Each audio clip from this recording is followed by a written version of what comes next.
bag milk. Bag milk. Oh, I swear. Oh, bag milk. I'm hungry like bag milk. Baggedmilk, how you doing, my friend? Doing well. Merry Christmas, boys. How's everybody doing? We're doing well. We're doing fantastic. Bit of a break. We haven't got Grant with us. He'll be back on Tuesday, so we'll get a chat with him about his vacation right now. Yeah, He had some big life moves over the break. Yeah, he's eloping right now, so that should be exciting. Talk about World 100%. Junior. Are you watching any of that, Baggedmilk? Yeah, you got to every year. I love watching the boys do their thing. It's really good hockey for the most part. I mean, when you get into the later rounds, it's really good hockey. It's exciting. Yeah. Everybody's super into it, and I've been enjoying the tournament so far. The Austria game, I mean, I think everybody sort of expected that yesterday. That's not going to be a huge test for them. But what I noticed, and I don't know if you noticed this, is and again, you have to take it into perspective. It's Austria, but they really looked like they were gelling. They're moving the puck really well. Did you get that? Yeah, Canada looked really, really impressive yesterday. And in the first period, they were moving, they were scoring, everything was working for them. In the second, I thought Austria actually did a really nice job of kind of minimizing Canada's attack a little bit. I think Canada only got 1 or 2 goals in the second period, but then in the third, the floodgates opened again. So that was a really good sign. Hopefully the boys got a little bit of confidence out of that game. A lot of guys got on the board. So hopefully some of that confidence carries over into the stiffer competition as the tournament goes along.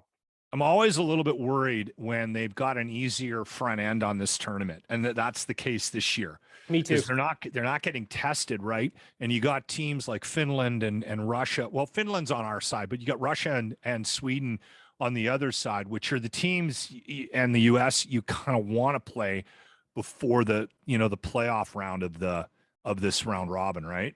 100%. I would love to have either one of those bigger teams in our group to get the boys a little bit more battle tested before the elimination rounds. Cause I think that sometimes you walk through through some of these teams, and sure, you get an easier ride to the quarterfinals, but I don't know if that's necessarily the best way to get there. I think we probably want to have some stiffer games going through. I was watching some highlights from the other games, and the Russian players? Did you see that? They're all like 6'8". They're all like giants. These kids. It's insane. I did. I watched the prelim game from Canada and Russia, and I thought the same thing. Some of those kids are pretty big. There's some, same with Slovakia. They had some big kids on there too. So there's they're juicing. Yeah, 17-year-olds don't look like I did when I was 17. I'll tell you that much. No kidding. Anyway, Canada looks good.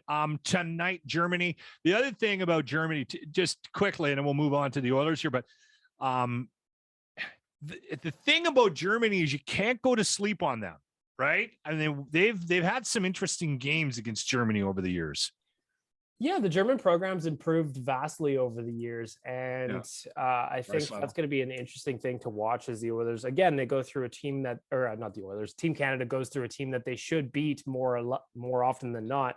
Yeah. But from an Oilers perspective, Luka Munzenberger is a prospect in our system that plays for Germany, and he had a really good game in his first game of the tournament. So he was a 90th overall pick. He'll be at a different Oilers angle to watch for that game tonight against Germany as well. So we'll see how Luka does. What's his name again? Luka Munzenberger. So watch out for him. Okay, we'll watch him tonight. By the way, that game starts for Canada at 4:30 for the prelims. So just after 5 o'clock, they'll drop the puck. So I'm looking forward to that. 6:30 start tonight for the Oilers game. So far, that's a go. Mike Smith stepped in front of cameras and said that he's ready to go. Do you think they'll put him in tonight? That's a good question. I mean, my head says yes, because Dave Tippett tends to lean on Mike Smith when he's available, but I don't know because he's missed 3 months of time now, and everybody's kind of had a running head start while he's had to recover from some injuries. So I would think that Smith is going to start, but I really don't know. And if he does, I want to see what he's like how much rust is there after a couple of months on the shelf. So I think it's a good thing for the Oilers that Mike Smith is back. He's an emotional leader for the team. He's played very well for them in that. So, I mean, he's only got 2.5 starts this year, but he's played well in those 2 starts. So we'll see what happens. The Oilers need him to be back. They need him to be healthy. And I think especially on the back end with his ability to move the puck, that's going to be a nice boost for the Oilers defenseman. Which probably, I mean, we're talking about the fact that Mike Smith is back and could be playing, but we might not even have a finish to the season the way things are going right now. See, I don't even know what to guess anymore with the NHL, right? They're postponing games, they're rescheduling, they're moving. The Canadians aren't playing in Montreal until they're allowed to have fans back in the building. I don't know what's going on. It is one of the weirdest seasons. I thought last year was weird. This is weird. Very weird because it started off normal. And then as we get Omicron coming in and ruining everything, then everything's changing again. So I don't know what to expect really. Are we going to have another break? Are we going to cut down the number of games in the season? Are we just going to play through like normal and hope that everything's okay? I have no idea. It's going to be a really weird finish. Suck it up. Suck it up. Yeah. Yes. Anyway, the one thing that I wanted to get into too, we'll touch on this quickly. A lot of people, and I think a lot of players are disappointed about the NHL's decision to pull out of the Olympics. We're still going to have hockey. We'll still be able to ice a team. We're just not going to have the best players in the world representing Canada, which is wildly disappointing, especially when you take into consideration the fact that, I mean, obviously we would have McDavid centering the number one line for Team Canada, possibly playing with Sydney. I mean, there's just so many things that we're going to miss out on. Do you agree with the league's decision to pull back the NHL from the Olympics?